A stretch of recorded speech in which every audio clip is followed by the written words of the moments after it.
Hello everyone. I thought I would today take the opportunity, seeing as it's a rainy Sunday afternoon, to show you a few more of my Beatles records.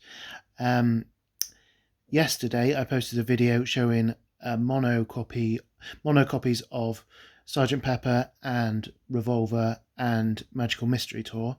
So I thought it would be kind of cool today to show you some stereo copies of those three records. So that's exactly what I'm going to do. I hope you enjoy it. I'm just going to set up my camera. 2 secs. Okay, here we go.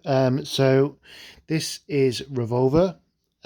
You can possibly tell from the front of the sleeve that it's not a British press. Let's have a look at the back of the sleeve, see if you can get it. Well, you will get it if you look at the back. Okay, so it's a French copy. I believe it's from, there you can see, made in France. I think it's from maybe the early 70s. The sleeve is in great neck.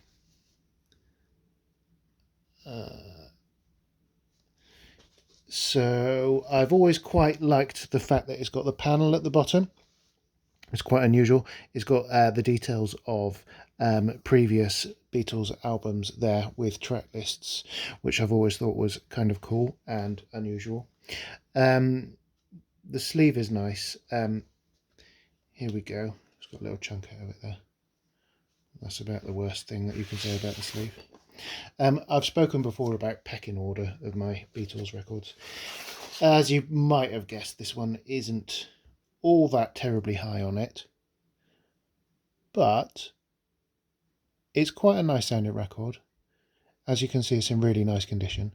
I think I probably kept it more for the condition than anything else. There's side 2. Interestingly, with these French copies, they never actually corrected the credit for B4.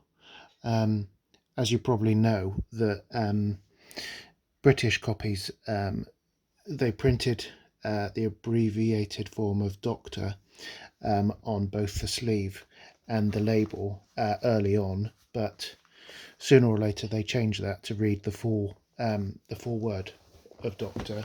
But this being a 70s copy, it's still got the abbreviated form there. So I suppose, I can't imagine they ever got around to changing it, or maybe they just didn't really care or notice. So there you go, there's that one. Sort of an incidental one, that. Never really meant to keep it. But it's not worth a whole lot, so I thought, well, might as well just keep it rather than sell it. Here, this is more like it. This is higher up the pecking order, definitely. So this, as you might well have guessed, is a British copy of Sgt Pepper. There's the back of the sleeve. The sleeve, as you can see, is in fantastic condition. Look at that. I've just noticed, actually, that with this one, there's no flip backs along here. Do I have my mono one to hand? Never noticed that before. So this is a mono one that I showed on a previous video from the same era, and that's got the flip backs there, but my stereo one doesn't. Well, I never noticed that before. So there's that.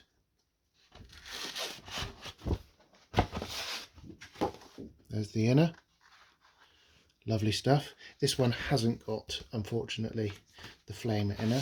It's just got a generic one.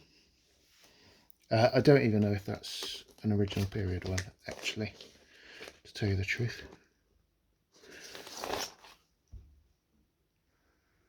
There it is. Oh yeah. As I said yesterday, I'm not actually sure, out of the mono and the stereo ones, which you would call the rarer of these initial pressings. This has got a KT stamp on side A. Look at that. I haven't looked at that one in a while. That, I think you could probably say that that is a near minter. Look at that. Hardly a blemish on it. That's barely ever been played, that. It does have a tiny little bit of, is that pen mark? I think it's actually pencil. Barely noticeable though. That's fantastic. Condition wise, that's probably one of the loveliest items I've got. Lovely stuff. Okay, so that's that one. You can tell it's a first pressing because it says it's got the sold in the UK text along the middle. I think anyway. Alright, so that's that one. And here is the stereo counterpart to the mono Magical Mystery Tour that I showed in my previous video. There's the spine. As you can see, it says stereo on the back. Stereo Magical Mystery Tour there is the catalogue number. Once again, like I showed you yesterday with my mono copy, it's got the blue lyric inner. A little bit of a crease there. Nothing that can't be straightened out. Lovely little booklet there. These, unlike my mono one, I don't think these are the original inner sleeves. With the mono one that I showed you yesterday, this actually, I forgot to say that it's slightly wavy along the top, but I think these are just, I think these have been replaced somewhere along the way. You can see the records are in nice condition. There's that one.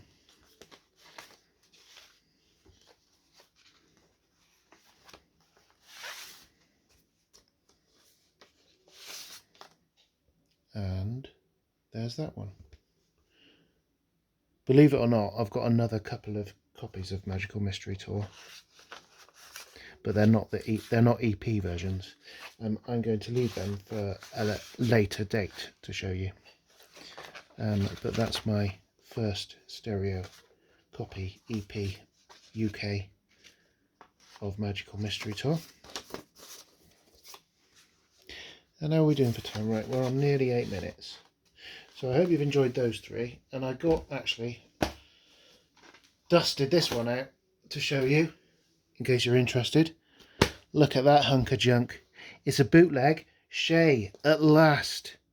Quite clearly a bootleg. You can see very shoddy sleeve there, just a generic record sleeve with some luminous yellow paper basically pasted to the outside.